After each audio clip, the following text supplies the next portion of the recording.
So this video isn't saying that if you have an addictive personality, it's wrong.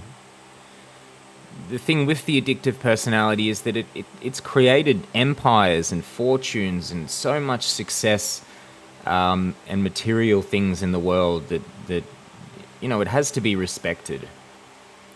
This is just saying that from someone, myself, who has lived with a very strong addictive personality their whole life. It's just saying that if you're the kind of person like I am who is tired of it and who wants something more, some more peace and love and something else in life as you get older, then I believe there's a way to do it. And I believe the path I'm on is helping and healing the addictive personality at the core of what it really is driving it. I've had the addictive personality my whole life. I remember as a kid I had a fairly difficult childhood in terms of my parents were fairly emotionally immature and I didn't get much guidance.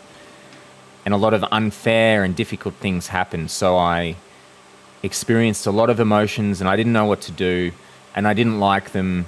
So I just wanted, I hated being angry. I didn't hate being angry. It was the one thing that I felt the most comfortable in. But what I did hate is fear. I hated fear. I hated anxiety. I was terrified of sadness and grief. So I just didn't know what to do. So I would get angry. I would try to get these skills skills so I would get, positive attention, relationships, all that sort of stuff. And it's all emotionally driven, right? I had all these emotions and I just tried to find ways to avoid them or get rid of them or whatever. You can see here that the addictive personality is driven by emotions, and we'll get more into that.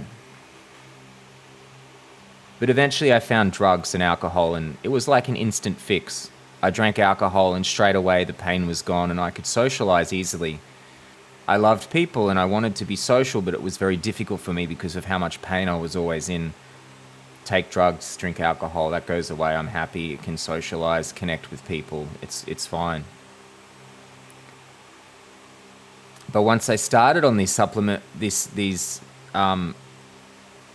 drugs and alcohol, I couldn't stop.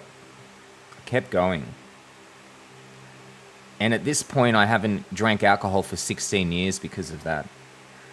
I don't touch any heavy drugs.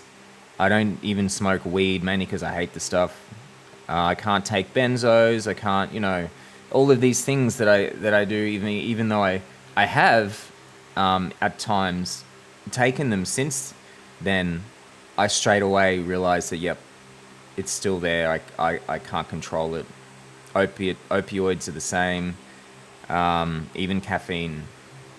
As soon as something alters my chemistry, I just want more and more of it. And it manifests itself in other ways where I have skills and hobbies and things that just gave me attention, or it made me look good in other people's eyes because I felt so shit that I felt like this would make me feel better. Being in relationships with people that I shouldn't have been with because, it made me feel proud or good about myself or whatever it was. I think we can all relate to the social media addiction, TikTok, all these these short clips, always wanting to check it, can't stop looking. It's very effective at what it does.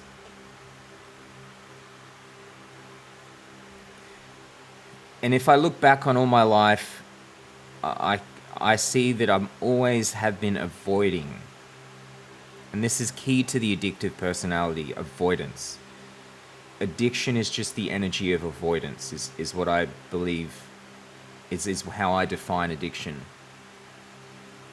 You can see from my example, as a kid, I would feel fear, grief, sadness, shame, whatever it is, and I wouldn't know what to do with it.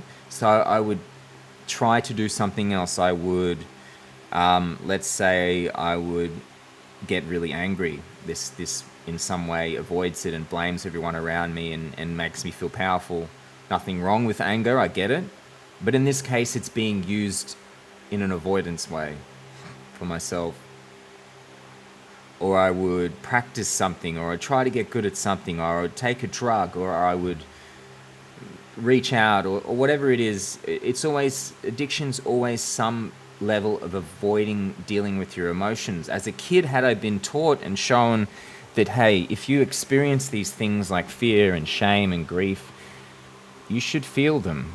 You should be with them until they are felt fully through and then dissipate. You don't have to avoid them. And if you do, it will create very unhealthy habits.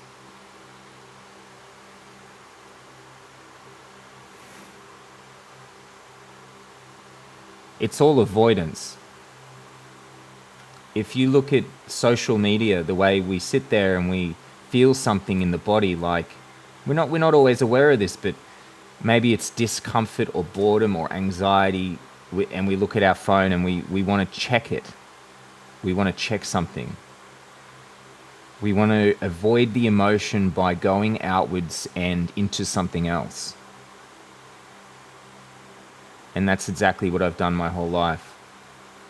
Whether it be people, things, skills, hobbies, drugs, alcohol, money, jobs, positions, status, I don't know, whatever else you can think of. Little things that we do, maybe cleaning the house, doing the dishes, maybe keeping everything really clean, or, OCDs, for example. We control the feeling of anxiety by doing the thing, whatever the OCD might be, like people washing their hands or, whatever it is. A fair few years ago, I started to get into more spirituality type stuff. I don't like that word. I wouldn't say I'm spiritual in that way.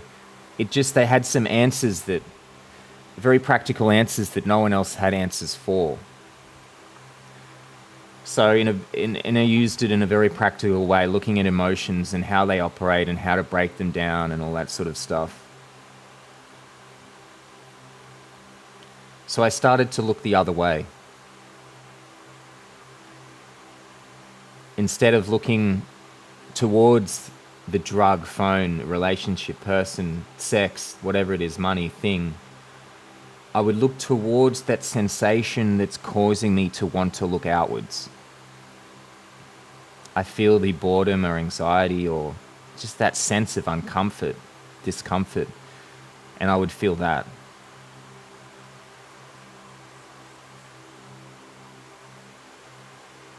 And that's the thing that we didn't do as kids, is we weren't with ourselves. We didn't know how, so we went outwards and we became addicts, avoiding ourselves by putting our energy outwards. The only way out is to turn the energy around and put it back inside us. If you feel the urge to do the drug or check the phone or whatever it is, rather than doing that, turn your consciousness into that urge, into that energy, and explore it. And so I started doing this a few years ago. And eventually, it takes a long time. For example, I would feel something in the stomach. I didn't know what it was, but there's something there. And that's part of why it takes so long, is because over however many years, 20, 30, 40, 50 or more years, we've built up so many mechanisms around avoiding how we feel that we can't even feel them anymore. They're just hidden in there. Sometimes there's pain or sensations or tension. For me, it was an emptiness in this chest and the stomach. This emptiness made me want to reach out and avoid it by filling it up, getting something, doing something, taking something, seeing someone. But if I look at the emptiness and I look at it for long enough, eventually I found grief. And it took a long time. There was a lot of fear. There was a lot of time, consistent time, just being with it, eventually I was able to grieve a lot of very childish things that happened to me about mother and father and all the stuff that I was avoiding as a kid. But you have to be able to be with yourself to do it. And to be with everything that comes up, because from that sensation you'll get discomfort, you'll get boredom, then you might get a little twinge of shame. Then from that shame it might turn into guilt, it might turn into embarrassment, then you might get terrified. But you can't stop there, and the other side of the terror might be grief. And then you grieve and grieve and grieve, and then you might feel peace for a little while. And then it might come back. This is a lifetime process. But what I noticed is after I grieved, there was less shame in the body.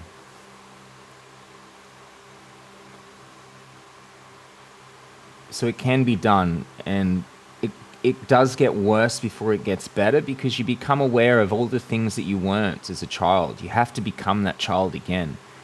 You become an adult walking around, but really you feel like a child, and it's quite painful because of that. All the emotions you're avoiding start to come up constantly. Different energy flows of different emotions constantly swirling around, and you don't know what's real. And this is you as a kid just being confused. But the thing now is that you can see it and you can feel it. And a sign that it's working is that it gets worse. Is that you become more aware.